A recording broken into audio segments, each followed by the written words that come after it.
আসসালামু আলাইকুম ওরহমতুল্লাহি ওবরাকাতু। সম্মানিত দর্শক শ্রোতা, আজ আমি আপনাদের নিয়ে এসেছি মদিনার অত্যন্ত গুরুত্বপূর্ণ ও ঐতিহাসিক দুটি মসজিদের সামনে। আমার ক্যামেরার সামনে এখন যে মসজিদটি দেখতে পাচ্ছেন, এটি হচ্ছে মসজিদে নববীর পাশেই অবস্থিত মসজিদে গামামা। এই জায়গাটি একসময় খোলা ময়দান ছিল। একবার মদিনায় প্রচণ্ড অনাবৃষ্টির কারণে মাটি ফেটে চৌচির হয়ে গিয়েছিল, সমস্ত মাটি অনুর্বর হয়ে পড়েছিল।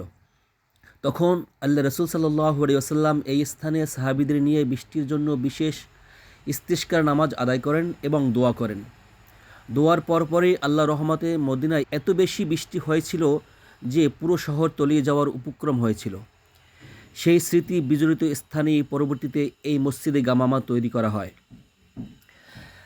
গামামা মসজিদের ঠিক পাশেই ছোট্ট এই সুন্দর মসজিদটি দেখছেন, এটি হলো মসজিদে আবু বকর আস-সিদ্দিক রাদিয়াল্লাহু তাআলা আনহু। ইসলামের প্রথম খলিফা হযরত আবু বকর রাদিয়াল্লাহু তাআলা আনহু এর মদিনার ঘরটি ঠিক এই জায়গাতেই ছিল। আজ সেখানে এই মসজিদটি দাঁড়িয়ে আছে। মসজিদের চারপাশটা বেশ মনোরম। এখানে প্রচুর কবুতর দেখা যায়, যেগুলোকে দর্শনার্থীরা ভালোবেসে খাবার দেন। মসজিদটি আকারে বেশ ছোট এবং ভেতরের অংশটি গোলাকার। ছাদের উপর যে গম্বুজটি দেখছেন, ঠিক ততটুকু জায়গার উপরেই মসজিদটি নির্মিত।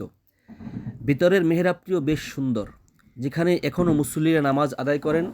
এখান থেকে মসজিদ নববীর সুন্দর ছাতাগুলো স্পষ্ট দেখা যায়।